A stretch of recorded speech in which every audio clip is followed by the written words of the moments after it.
So another one where we have to isolate one of the radicals, square, isolate a second radical, and square a second time. So let's work another one of those.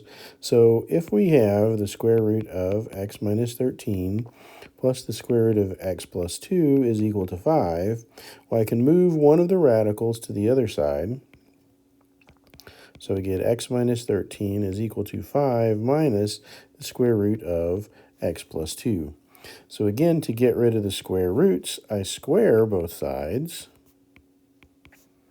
So I have 5 minus the square root of x plus 2 over on the right that I square.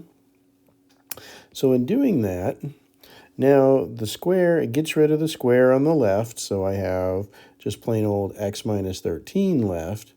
But then over on the right, now I have something that again I need to FOIL out. I have a 5 minus the square root of x plus 2 that I have to square.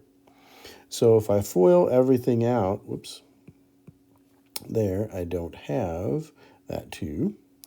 So now if I FOIL everything out, what do I have? I multiply by distribute my 5s, distribute my x plus 2s, so that over on the left, I do have just x minus 13. 5 times 5 gives me 25, minus 5 times the square root of x plus 2. Then I distribute my negative square root. I've got another minus 5, square root of x plus 2. And then plus the square root of x plus 2 squared. And so what do I have when I kind of combine terms there? Now I've got x minus 13. I have a 25 minus 10 times the square root of x plus 2. And then plus the square killing off the square root, I just have another x plus 2. So combining like terms over on the right, I have an x minus 13. 2 and 25 gives me a 27 minus 10 times the square root of x plus 2 plus x. So now I need to move all of so I need to isolate my second square root, so I move the 27 and the x over to the left-hand side. So if I do that, what happens? I've got an x minus 13, so then I subtract the 27 over, so that one's gone. I subtract the x over, so that one's gone. And I have just a negative 10 times the square root of x plus 2. Well, over on the left-hand side, my x's now cancel out. So my x's will cancel. A minus 13 and a minus 27 is going to give me another minus 40. And so I have a minus 10 times the square root of x plus 2.